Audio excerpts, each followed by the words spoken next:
నేను ఒకటి చెప్తా. యాక్చువల్గా పబ్లిక్ కాన్సెప్షన్లో నారి నారి నడుమ మురారి అంటే ఒక కాన్సెప్షన్ ఉంటుంది, ఏకకాలంలో ఇద్దరు అన్న ఒక వ్యవహారం ఉంటుంది. బట్ డెఫినెట్గా దానికి అది కాదు, దానికి మించిన సర్ప్రైజ్ ప్లాట్ ఈ సినిమాలో ఉంటుంది. అంతకు మించి అంతకు విభిన్నమైనటువంటి ప్లాట్.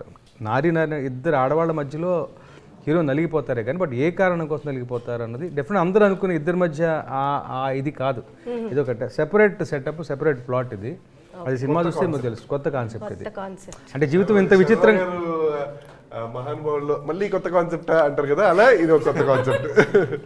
అంటే జీవితం ఇంత విచిత్రంగా ఉంటుందా అన్నది ఈ కథ చూసి తెలుస్తుంది. ఒక విచిత్రమైన ఒక లాక్ ఉంటుంది.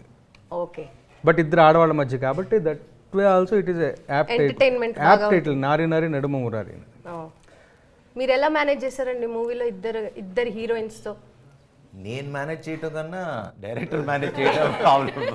మాది ఏమిటంది, మేము వచ్చి యాక్ట్ చేయటం. ప్రతి క్వశ్చన్ కి డైరెక్షన్ అవును, అందరిలోకి ఎక్కువ మేనేజ్ చేసింది పాప రామబ్రాజే. ఎలా మేనేజ్ చేశారండి చెప్పండి.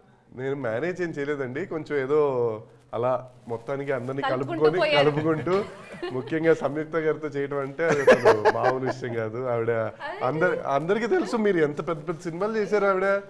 మరి ఆవిడ సెట్ లోకి వస్తుందంటేనే మరి అందరికి చిన్న షివరింగ్ కదా. ప్రిపేర్ అయ్యారు తెలుసా?